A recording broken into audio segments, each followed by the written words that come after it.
بسم اللہ الرحمن الرحیم۔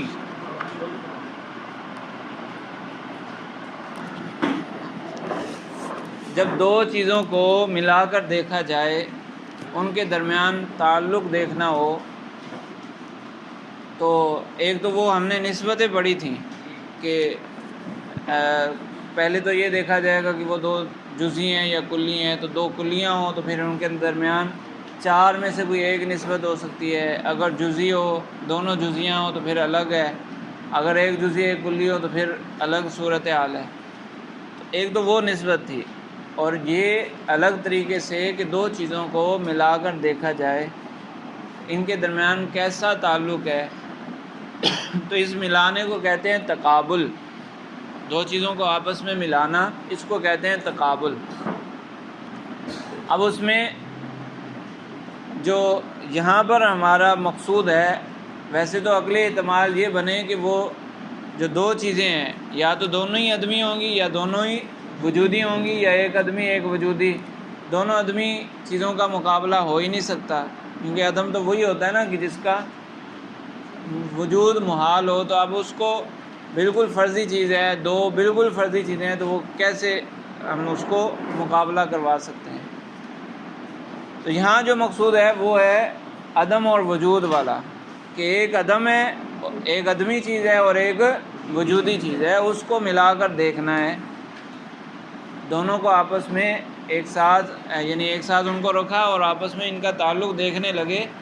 ایک وجودی ہے ایک عدمی ہے، تو اس کی دو صورتیں ہوتی ہیں کہ جو عدمی ہے وہاں پر وجودی چیز آ سکتی ہے یا نہیں، عدمی وجودی کا محل بن سکتی ہے یا نہیں، یعنی جو عدمی ہے وہ ختم ہو جائے اور وہاں وجودی آ جائے، ایسا ہو سکتا ہے یا نہیں؟ اگر ایسا ہو سکتا ہے تو اس کو کہتے ہیں تقابل عدم و ملکہ۔ اگر وجودی چیز عدمی کی جگہ پر آ سکے تو اس کو کہتے ہیں تقابل عدم و ملکہ، اور اگر وجودی عدمی کی جگہ پر نہ جا سکے، عدمی وجودی کا محل نہ بن سکے، تو اس کو کہتے ہیں تقابل تضاد، تقابل تناقض۔ ہاں صحیح ہے، وہ تضاد دوسرا تھا دو وجودی میں، اس کو کہتے ہیں تقابل تناقض، کیونکہ نقیض کی تعریف آپ نے پڑھی تھی نا کہ ایک آئے تو دوسرے کا جانا ضروری، ایک جائے تو دوسرے کا آنا ضروری۔ تو اگر وجودی عدمی کی جگہ پر نہ جا سکے تو اس کو کہتے ہیں تقابل تناقض۔ تو اب دو چیزوں کے درمیان جو تقابل پایا جا رہا ہے، دونوں میں ایک عدم ہوتا ہے ایک وجود، ایک عدمی چیز ہوتی ہے ایک وجودی چیز۔ تو ہمارے سامنے عدمی چیز آئی، تو ہم سوچ رہے ہیں کہ اس کو کون سا عدم بنائیں، عدم و ملکہ والا عدم بنائیں یا تناقض والا عدم بنائیں، عدم و ملکہ والا عدم بنائیں یا تناقض والا عدم بنائیں؟ تو ہم نے اپنی سوچ کے مطابق ایک عدم بنا لیا، حقیقت میں وہ تھا عدم و ملکہ والا عدم، اور ہم نے سمجھ لیا کہ یہ تناقض والا عدم ہے، یا حقیقت میں تناقض والا عدم تھا اور ہم نے سمجھ لیا کہ عدم و ملکہ والا عدم ہے، تو غلطی واقع ہو جائے گی۔ اچھا، پہلے اس کی مثالیں بھی دیکھ لیں کہ عدم و ملکہ والا جو دو چیزیں ہوتی ہیں جہاں عدمی وجودی کا محل بن سکتی ہے، یعنی وجودی عدمی کی جگہ پر جا سکتی ہے، تو اس کی مثال دی جاتی ہے حرکت اور سکون سے۔ اس کی دو مثالیں دی جاتی ہیں، حرکت اور سکون۔ حرکت اور سکون میں سے ایک عدمی ہے ایک وجودی ہے، وہ کیسے پتہ چلے گا؟ ایک عدمی ایک وجودی کیسے ہے؟ تعریفوں سے پتہ چلے گا کہ سکون کی تعریف یہ کی گئی کہ عدم الحرکتی عما من شانہ ان یتحرک، عدم الحرکتی عما من شانہ، عین سے عما من شانہ ان یتحرک، کہ حرکت کا نہ ہونا لیکن اس میں حرکت آ سکتی ہو، اس کی شان یہ کہ وہ حرکت کر سکے۔ عما من شانہ، اس کی شان میں سے ایک بات یہ ہے کہ ان یتحرک، وہ حرکت کر سکے۔ تو اس کا مطلب سکون کیا ہوا؟ سکون ہوا عدمی چیز، اور حرکت کیا ہے؟ حرکت وجودی چیز ہے، حرکت وجودی ہے اور سکون ہے عدمی، ٹھیک ہے۔ اب وجودی عدمی کی جگہ آ جاتا ہے، جیسے وہ پنکھا بند ہے، ابھی وہ پنکھا بند ہے، بٹن چلائیں گے تو چل جائے گا۔ تو پہلے سکون تھا، اب یہیں پر اسی جگہ پر حرکت آ گئی، جہاں پہلے سکون تھا یعنی عدم تھا وہیں پر حرکت آ گئی۔ تو ان دونوں کے درمیان تقابل عدم و ملکہ ہے کہ جو عدمی چیز ہے وہ وجودی کا محل بن جاتی ہے، یعنی عدمی کی جگہ وجود آ جاتا ہے۔ اور جو تقابل تناقض ہوتا ہے اس میں کیا ہوتا ہے کہ وجودی عدمی کی جگہ پر نہیں جا سکتی، وجودی عدمی کی جگہ پر نہیں جا سکتی۔ جیسے انسان لا انسان، یہ لا انسان ہے، یہ لا انسان ہے نا، گلاس، اس پر انسان آ سکتا ہے، کبھی بھی اس پر انسان آ سکتا ہے، یعنی لا انسان عدم ہے نا، عدم چلا جائے اور وہ وجود آ جائے، ایسا ہو سکتا ہے؟ نہیں ہو سکتا۔ تو یہ بھی دو وجودی اور ایک یعنی وجودی اور ایک عدمی چیز تھی نا، انسان اور لا انسان، تو یہاں لا انسان آیا ہوا ہے، تو ایسا ہو سکتا ہے کہ لا انسان یہاں سے ہٹ جائے اور انسان آ جائے، تو اس کا مطلب اس کے درمیان تقابل عدم و ملکہ نہیں ہے۔ اور حرکت اور سکون میں میں نے کہا کہ یہ جو پنکھا ہے، پنکھے میں اس وقت کیا ہے؟ سکون ہے، تو ایسا ہو سکتا ہے کہ سکون ہٹ جائے اور حرکت آ جائے، ایسا ہو سکتا ہے نا، تو اس کو کہتے ہیں تقابل عدم و ملکہ۔ اب دونوں میں فرق سمجھ آیا کہ نہیں؟ دو چیزیں ہیں، ایک وجودی ایک عدمی، تو ایک جگہ عدمی موجود ہے، عدمی ہٹ کر وجودی اس کی جگہ پر آ سکے تو یہ تقابل عدم و ملکہ ہوا، اور اگر عدمی ہٹ کر وجودی اس کی جگہ پر نہ آ سکے تو یہ تقابل تناقض ہوا، ٹھیک ہے۔ تو اب ایک جگہ عدم آیا، ایک جگہ صرف عدمی کا ذکر ہے، تو ہم یہ سمجھے کہ یہ عدم وہ والا عدم ہے، تناقض والا، حقیقت میں یہ تھا عدم و ملکہ والا، یا عدم و تناقض والا عدم تھا اور ہم سمجھے کہ یہ عدم و ملکہ والا عدم ہے، تو فرق نہ کرنے کی وجہ سے غلطی واقع ہو جاتی ہے، ٹھیک ہے۔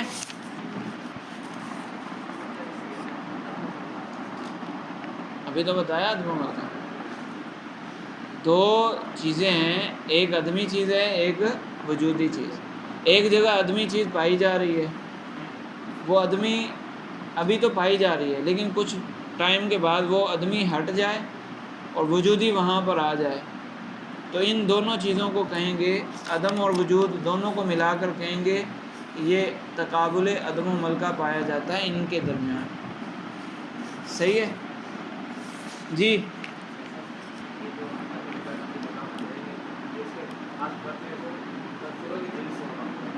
مطلب نہیں، ہم پنکھے کی نہیں کر رہے ہیں، ہم حرکت اور سکون کی بات کر رہے ہیں۔ اچھا، اب اگلی بات سنو، پھر آپ کی بات اس سے یعنی آپ کے سوال کا جواب آ جائے گا۔ حرکت اور سکون، اب ہم پنکھے کو ساکن کہہ سکتے ہیں، اس پنکھے کو ساکن کہہ سکتے ہیں، کیوں؟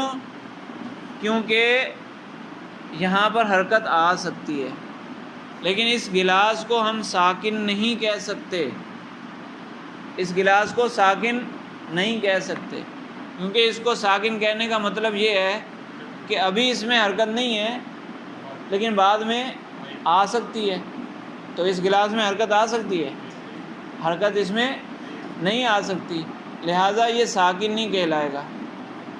تو ساکن پھر اسی کو کہہ سکتے ہیں جس میں حرکت آ سکے، تو یہ عدم پھر کون سا ہے؟ سکون کون سا عدم ہے؟ عدم و ملکہ والا ہے، تو اس کو وہیں استعمال کر سکتے ہیں جہاں دونوں چیزیں آ سکتی ہیں، اس سکون کو وہیں استعمال کر سکتے ہیں جہاں دونوں چیزیں آ سکتی ہیں۔ تو اب ہم اس کو استعمال کر لیں اس جگہ جہاں دونوں چیزیں نہیں آ سکتی تو غلط ہو جائے گا، جیسے دیوار کو کہتے ہیں دیوار ساکن ہے، تو یہ درست ہوگا یا غلط ہوگا؟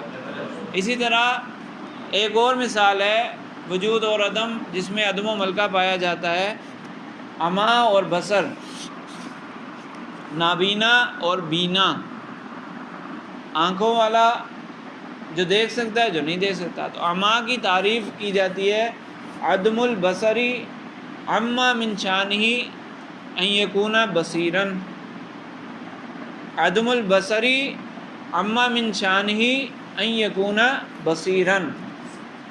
تو جہاں اما کا پھر مطلب اردو میں یہ ہوا کہ آنکھوں کا نہ ہونا یا بینائی کا نہ ہونا، لیکن اس کی شان یہ ہے کہ وہاں بینائی آ سکتی ہے، بینائی آ سکتی ہے۔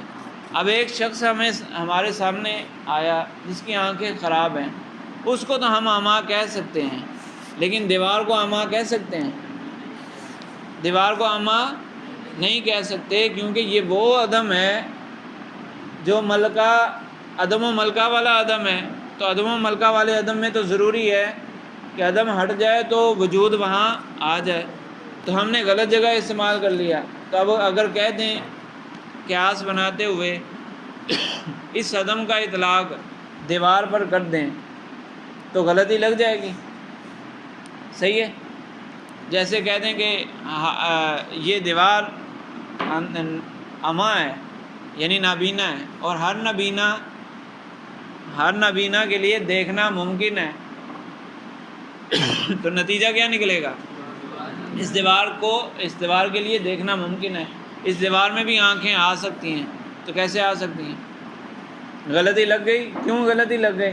کہ اس دیوار کو حاضل جدارو اما، یہ کہنا ہی غلط ہے کہ اما کا اطلاق اس پر درست نہیں ہے۔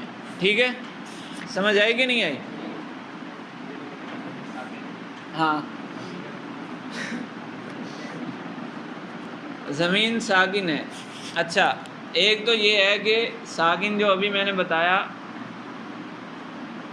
کہ ساکن استعمال اسی میں کیا جائے گا جہاں حرکت آ سکتی ہو، یہ ہے ایک اصطلاحی استعمال۔ جب اصطلاحی استعمال کیا جائے گا تو پھر اس طرح استعمال کیا جائے گا، لیکن عرف میں اس کے برخلاف بھی استعمال ہوتا ہے۔ تو آپ اگر دیکھیں گے اپنے ارد گرد، یعنی لوگوں کی بول چال پر، اردو زبان میں غور و فکر کریں گے تو بہت ساری جگہوں پر آپ کو ایسی مثالیں مل جائیں گی کہ عدم و ملکہ والا عدم وہاں استعمال ہو رہا ہے جہاں وجودی چیز نہیں آ سکتی۔ تو اسی مثال میں یہ بھی آ گیا، زمین ساکن ہے۔ ٹھیک ہے، سمجھ آ گئی؟ چلیں،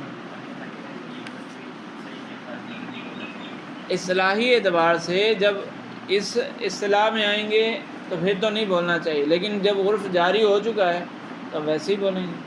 اب آپ کوئی نیا لفظ نکالیں تو پھر کہیں گے بھائی یہ کون سا نیا مذہب نکال لیا آپ کو، یہ زمین جامد ہے، ساکن نہیں بولیں گے، جامد بولیں گے، زمین جامد ہے، تو پھر سامنے والا نہیں سمجھے گا کہ یہ کہنا کیا چاہ رہا ہے۔ جی حضرت فرمائیے۔ ہیں؟ اچھا، زمین حرکت کرتی ہے، چلو اس اعتبار سے اس کو ساکن کہہ لو، اصطلاحی ساکن بھی بنا دیا ہے انہوں نے۔ وَمِمَّا يُوقِعُ فِي الْغَلَطِ أَخْذُ الْعَدْمِ الْمُقَابِلِ لِلْمَلْكَةِ، کہہ رہے ہیں غلطی میں ڈالنے والی ایک اور چیز یہ ہے کہ وہ عدم جو ملکہ کے مقابل میں ہے اس عدم کو لے لینا مکان ضدی و نقیض، ضد اور نقیض کی جگہ، جہاں ضد اور نقیض والا عدم استعمال ہونا چاہیے وہاں کون سا عدم استعمال کر لیا جائے؟ عدم و ملکہ والا عدم، کالسکون ہی، جیسا کہ سکون ہے، فَإِنَّهُ عدم الحرکت اما من شانہ ان یتحرک، یہ اس کی تعریف ہے۔ کل اما، اور جیسا کہ اما ہے نابینا، تو اس کی تعریف کیا ہے؟ فَإِنَّهُ عدم البصر اما من شانہ ان یکون بصیرا، فَيُظَنُّ، اور کبھی پھر گمان کیا جاتا ہے، کوئی اس معنی کو دیکھتا ہے، ساکن والے لفظ کو دیکھتا ہے تو وہ گمان یہ کرتا ہے کہ ان المجردہ ساکنون، وہ کہتا ہے کہ جو مجردات ہیں وہ ساکن ہے، جو مجرد عن المادہ، جس میں مادہ نہیں پایا جاتا، جیسے ذہن ہے، عقل ہے، انسانی ذہن ہے، عقل ہے، وہ کوئی کہے کہ عقل ساکن ہے یا ذہن ساکن ہے، تو اس کو کیسے کہہ سکتے ہیں؟ اس کا مطلب تو یہ ہے کہ اس میں حرکت آ سکتی ہے، تو ذہن کیسے حرکت کرے گا یا عقل کیسے حرکت کرے گی؟ اسی طرح والجدار اعمیٰ، اور کوئی کہہ دے کہ الجدار اعمیٰ وکل اعمیٰ یمکن ان یکون بصیرا، تو نتیجہ آئے گا ھذا الجدار یا الجدار یمکن ان یکون بصیرا، تو نتیجہ غلط آ جائے گا۔ سمجھ آ گئی؟ تو اس لیے غلطی واقع ہو جاتی ہے کہ عدم میں فرق نہیں کیا جاتا، دو طرح کے عدم ہیں، تو ایک عدم کو دوسری جگہ استعمال کر لیا جاتا ہے، اس لیے غلطی واقع ہو جاتی ہے۔ تو جب بندے کو پتہ ہوگا تو کوئی غلطی میں ڈالنا چاہے بھی تو نہیں ڈال سکے گا۔ اب کوئی اگر آپ کو کہے کہ یہ دیوار تو اعمیٰ ہے، دیوار یہ اعمیٰ ہے، دلیل دے کہ بھائی نہیں دیکھ سکتی، اعمیٰ کا مطلب جو نہ دیکھ سکے، ٹھیک ہے، لہذا دیوار تو نہیں دیکھ سکتی، لہذا یہ اعمیٰ ہوئی، اور ہر اعمیٰ کے اندر بصارت آ سکتی ہے، تو اس کی دلیل دے کہ اعمیٰ کی تعریف میں یہی ہے کہ ان یکون بصیرا، تو اب غلطی لگ جائے گی، لیکن جب سمجھ لیں گے کہ اعمیٰ کا اطلاق اس دیوار پر ہو ہی نہیں سکتا تو صغریٰ غلط ہو گیا، جب صغریٰ غلط ہو گیا تو نتیجہ کیسے صحیح آئے گا؟ صحیح ہے جی، بولو ہاں، کیا اعتراض کر سکتا ہے؟ بھائی معجزہ کہتے ہی اس کو ہیں جو عقل کو پھاڑ دے، خارق عادت جو طریقہ جاری ہے، خارق ابھی کل پڑھا تھا نا ہم نے، پھاڑ دینا، جو عادت جاری ہے اس کو تباہ و برباد کر دے، اسی کو معجزہ کہتے ہیں۔ اگر جو معروف طریقہ ہے، رائج طریقہ ہے، اسی کے مطابق ہو گیا تو پھر اس میں خوبی کس بات کی؟ وہ معجزہ پھر کہاں سے ہوا؟ معجزہ کا مطلب ہے عاجز کر دینے والا، تو وہ عاجز کیسے کرے گا؟ جب وہ عقل سے ماورا ہوگا، طریقوں سے، قوانین سے ماورا ہوگا، تبھی تو وہ عاجز کرے گا۔ سمجھ آئی؟ تو اس لیے معجزہ کہیں گے ہی اسے جو ان سارے منطقی اور نحوی صرفی قوانین کو تو توڑنا ویسے ہی آسان ہے، جو منطقی قوانین کو توڑ دے، منطقی قوانین بڑے پختہ ہوتے ہیں، اس کو کوئی توڑ نہیں سکتا، تو معجزہ پھر اسی کو کہیں گے جو منطقی قوانین کو بھی توڑ دے۔ صحیح ہے؟ چلو، وَمِنَ الْمُغَالَطَاتِ الْمَشْهُورَةِ، اب ایک مشہور غلط، جی جادوگر، تو پہلے تو جادو کی حقیقت سمجھو کہ جادو کیا ہوتا ہے، اور کیا وہ واقعی جادو جو کر رہا ہے تو کیا وہ واقعی وہ چیز ایسا کر رہی ہے یا یہ آنکھوں کا دھوکہ ہے، نظر بندی ہے۔ حضرت موسیٰ علیہ السلام کے زمانے میں وہ جو جادوگر تھے انہوں نے رسیاں ڈالیں تو لوگوں کی آنکھوں پر انہوں نے ایسا اثر کیا کہ وہی رسیاں ان کو سانپ نظر آنے لگیں۔ اس کے بارے میں مختلف اقوال تفاسیر میں مل جاتے ہیں کہ وہ انہوں نے خاص رسیاں تیار کی ہوئی تھیں جس میں وہ پارا ڈالا ہوا تھا، اور سورج کی روشنی میں میدان میں ڈالی تھی نا، تو سورج کی شعاعیں جب اس پر پڑی، دھوپ پڑی تو وہ چمک پیدا ہوئی اس سے، تو لوگوں کو ایسے لگا جیسے پھر رہی ہو۔ اگر تیز دھوپ ہے تو تیز دھوپ اور کھلا میدان ہو تو بہت ساری چیزوں میں تبدیلی محسوس ہوتی ہے، آنکھیں خیرہ ہو جاتی ہیں، چمک اتنی ہو جاتی ہے، کوئی چیز سامنے آ جائے تو بعض اوقات آنکھیں بند ہو جاتی ہیں۔ تو یہ یا تو نظر بندی ہوتی ہے یا ایسے طریقے استعمال کیے جاتے ہیں، شعبدہ بازی نہیں کہتے، آپ اگر دیکھیں گے تو یہ گلی محلوں میں بھی لوگ پھر رہے ہوتے ہیں، مختلف شعبے دکھا رہے ہوتے ہیں، وہ سارے کیا ہوتے ہیں؟ ہاتھ کی صفائی. ہاتھ کی صفائی وہ اس طریقے سے کام وہ صحیح کر رہے ہوتے ہیں لیکن وہ اس طریقے سے کرتے ہیں کہ جو درمیانی کام ہے وہ آپ کو نظر نہیں آ رہا. درمیانی کام آپ کو نظر نہیں آ رہا تو آپ سمجھتے ہیں یہ یہاں سے یہاں اچانک کیسے ہو گیا. تو کوئی چیز چھپائی ہوتی ہے، کوئی طریقہ چھپا کر کرتے ہیں تو صحیح ہے. اچھا، ومن المغالطات المشہورۃ، اور مشہور مغالطوں میں سے ایک مغالطہ یہ بھی ہے، قولہم، ان لوگوں کا یہ کہنا کہ لا یمکن تحصیل المجہول، کسی نے دعویٰ کر دیا کہ مجہول شے کو حاصل نہیں کیا جا سکتا، مجہول شے کو حاصل نہیں کیا جا سکتا. دلیل کیا دی؟ اس نے کہا کہ لأن ذلك المجهول اذا حصل فما يعرف انه مطلوب کا،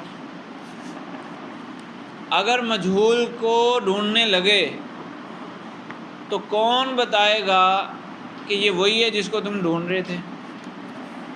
جیسے میں نے کہا نا، آپ کچھ دن پہلے مثال دی تھی کہ آپ اسٹور روم میں ایسے ہی اٹھا کے چلے گئے، گھر میں اسٹور روم بنا ہوا ہے، مختلف چیزیں اس میں پڑی ہوئی ہیں، ایسے منہ اٹھا کے چلے گئے وہاں پر، آپ کے ذہن میں کچھ بھی نہیں ہے، تو پھر کچھ تلاش کرنے لگے. تو کیا تلاش کر رہے ہو بھائی؟ تلاش کرتے کرتے ایک چیز ہاتھ میں آ گئی، تو کون بتائے گا کہ یہی تلاش کر رہے تھے؟ کوئی بتا سکتا ہے؟ کون سی ایسی چیز ہے جو پہچان کروائے، جو بتا دے کہ ہاں یہ وہی ہے جو ڈھونڈ رہے تھے؟ ٹھیک ہے، لہٰذا اس کے بعد بھی جہالت باقی رہے گی تو پھر وہ مجہول ہی رہا، معلوم تو نہ بنا. مجہول کا حصول کا مطلب تو یہ ہوتا ہے نا کہ ایک کام کر لیا جائے جس سے ایک چیز جو پہلے نہیں تھی وہ آ جائے. جیسے آپ نے تصور اور تصدیق میں بھی پڑھا نا، منطق کے موضوع میں پڑھا کہ معلومات تصوریہ اور معلومات تصدیقیہ جو مجہول تک پہنچا دیں تو وہ مجہول تک پہنچا دیتی ہیں، تو وہ پھر وہ بعد میں معلوم ہو جاتی ہیں. یہ بھی میں نے آپ کو بتایا تھا، جو نظری ہوتا ہے وہ بعد میں بدیہی بن جاتا ہے. ایک دفعہ حاصل ہو گیا تو اسی شخص کے لیے وہ بدیہی بن جاتا ہے. تو جب پتہ ہی نہیں چلے گا کہ یہ وہی چیز ہے، یہی ڈھونڈ رہے تھے، تو پھر وہ مجہول کی مجہول ہی رہی. اور اگر پہلے سے معلوم ہو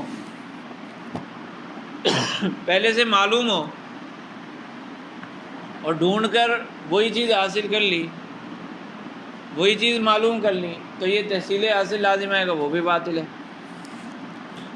تو تحصیل حاصل بھی باطل اور مجہول کا حصول بھی باطل ہے. یہ ایک شبہ ڈالا جاتا ہے تو اس کا جواب بھی دے دیں. قولہم لا یمکن تحصیل المجہول لأن ذلك المجہول اذا حصل، یہ مجہول جب حاصل ہو جائے، فما یعرف انہ مطلوب کا، تو کون سی چیز ہے جو بتائے گی، جو پہچان کروائے گی کہ یہی تمہارا مطلوب ہے. فلا بد من بقاء الجہل، لہٰذا یہ جس طرح پہلے مجہول تھا اسی طرح اب بھی مجہول رہے گا. احمد، فلا بد من بقاء الجہل او وجود العلم قبلہ، یا تو یہ کہ وہ بعد میں مجہول رہے گا، یا پھر یہ ضروری ہے لا بد من وجود العلم قبلہ، پہلے اس کا معلوم ہونا ضروری ہے، حتی تعرف انہ ہوا، کہ تمہیں پتہ چل جائے، حاصل کرنے کے بعد پتہ چل جائے کہ یہ وہی ہے جو میں ڈھونڈ رہا تھا. تو جب پہلے ہی پتہ ہے تو ڈھونڈنے کے بعد کوئی نئی چیز تھوڑی حاصل ہوئی، یہ تو تحصیل حاصل لازم ہے گا. وعلت تقدیرین یمتنع تحصیلہ، دونوں صورتوں میں مجہول کا حاصل کرنا ممتنع ہے. اما علی الاولی، پہلی صورت میں خرابی کیا لازم ہے کہ فلی استحالتی معرفتی اذا وجدہ، جب وہ چیز آئے گی تو اس کی پہچان ناممکن رہے گی، تو پتہ نہیں چلے گا کہ جو حاصل کرنا تھا وہ حاصل ہوا یا نہیں ہوا، تو تحصیل تو نہ ہوئی. واما علی الثانی، اور دوسری صورت میں فالامتناع تحصیل الحاصل، یہاں تحصیل حاصل لازم آئے گی، وہ بھی ممتنع ہے. جو چیز پہلے ہی معلوم ہو تو اس کو معلوم کرنے کی کیا ضرورت ہے؟ اس سے معلوم کرنے سے کون سی نئی بات حاصل ہو جائے، کوئی فائدہ حاصل نہیں ہوگا. تو دونوں ہی باطل ہیں. والجواب، اس کا جواب جواب یہ ہے کہ ہم بھی مانتے ہیں کہ مجہول کا حصول باطل ہے، مجہول کا حصول ممکن نہیں ہے، لیکن ہے وہ قاعدہ ہے کہ مجہول مطلق کا حصول باطل ہے۔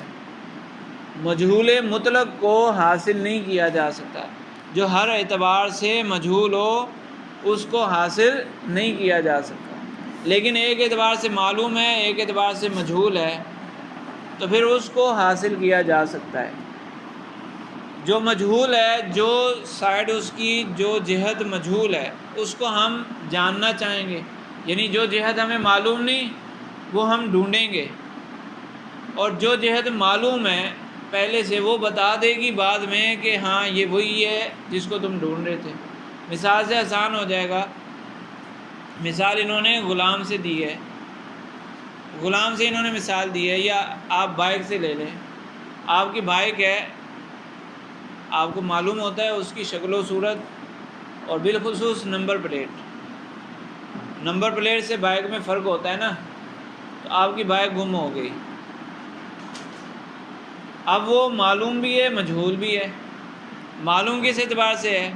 اس کی شکل و صورت، اس کا خاکہ آپ کے ذہن میں ہے، نمبر وغیرہ، نمبر پلیٹ آپ کے ذہن میں ہے، لیکن مجہول کس اعتبار سے ہے؟ اس کی جگہ، کہ اس وقت وہ کہاں ہے، وہ جگہ معلوم نہیں ہے۔ تو آپ کے ذہن میں 5-6 جگہیں آئیں کہ یا یہاں ہو سکتی ہے، یہاں ہو سکتی ہے، یہاں ہو سکتی ہے۔ پہلی جگہ پر گئے، وہ جو آپ کے ذہن میں شکل و صورت تھی وہ ذہن میں رکھ کر جتنی وہاں بائکیں موجود تھیں اس کو دیکھا، تو جو شکل و صورت ذہن میں موجود تھی اس نے بتا دیا کہ جس کو تم تلاش کر رہے ہو وہ ابھی تک حاصل نہیں ہوا۔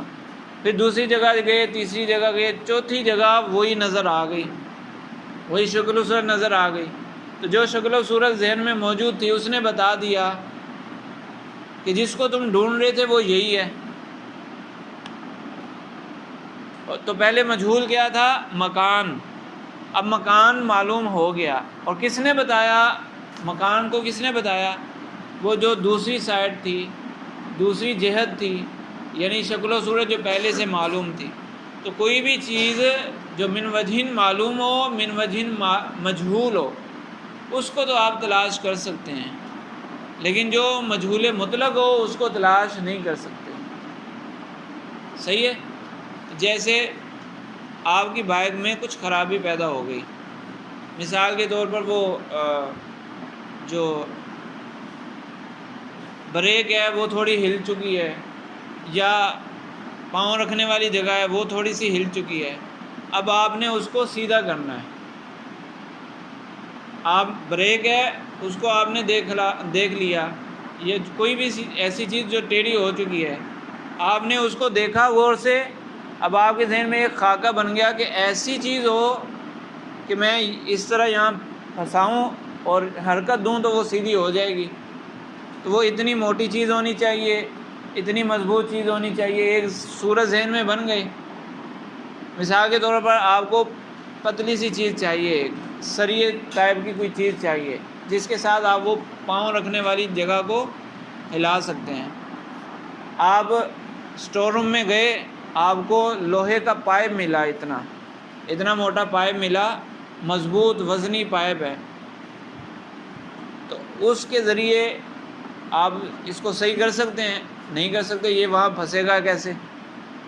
تو جو خاکہ آپ کے ذہن میں بنا ہوا تھا اس نے بتا دیا کہ اسٹور روم میں جو تلاش کرنے آئے تھے وہ یہ نہیں ہے۔ پھر کوئی اور چیز دیکھی، پھر کوئی اور چیز دیکھی، تو پھر وہ جو ذہن میں خاکہ تھا وہ بتا دے گا ہاں یہ وہی ہے جس کو تلاش کر رہے تھے۔ سمجھ آئی؟ تو مجہول مطلق کی تحصیل باطل ہے، لیکن جو من وجہن معلوم ہو، من وجہن مجہول ہو، اس کی تحصیل باطل نہیں ہے۔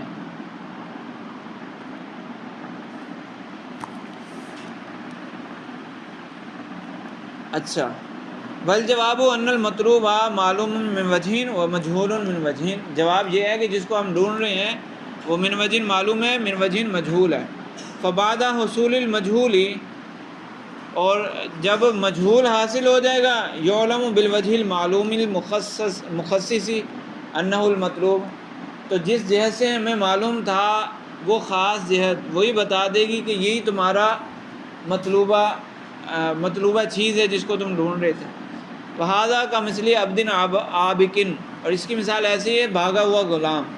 فَإِنَّهُ كَانَ معلوم ذاتی، کہ ذات تو اس کی معلوم ہے، مجہول المکانی، لیکن اس کی جگہ معلوم نہیں ہے کہ اس وقت وہ کہاں ہے، یہ معلوم نہیں ہے، شکل اس کی معلوم ہے۔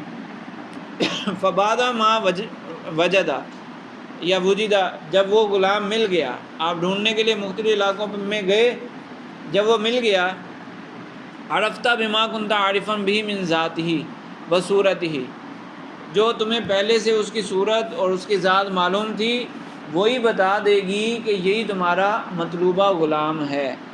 انہو عابق کا، وہ بتا دے گی کہ یہ تمہارا وہ بھاگا ہوا غلام ہے۔ تو دو سائڈیں ہوتی ہیں، ایک معلوم ایک مجہول۔ مجہول کب حاصل ہوتی ہے؟ معلوم بتا دیتی ہے کہ یہ وہی مجہول ہے۔ تو من وجہ معلوم من وجہ مجہول کو ڈھونڈا جا سکتا ہے، ہاں مطلقاً جو مجہول ہے اس کی تحصیل باطل ہے، ہم بھی مانتے ہیں۔ ٹھیک ہے، چلیں یہاں تک کا۔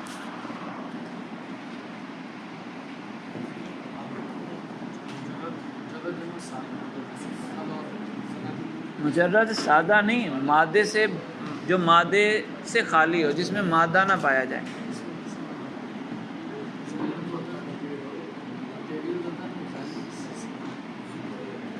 مٹیریل سے مراد ہے آگ، پانی، مٹی، ہوا، ان چیزوں سے مل کر نہ بنا ہو۔ کائنات کا جو مٹیریل ہے وہ آگ، پانی، مٹی، ہوا ہے نا، عناصر اربعہ کہتے ہیں ان کو۔ تو عقل کس سے مل کر بنی ہے؟ عقل ان چیزوں سے مل کر نہیں بنی، اس کا کوئی الگ سے وجود ہے، مادی وجود ہے اس کا، مادی وجود نہیں ہے۔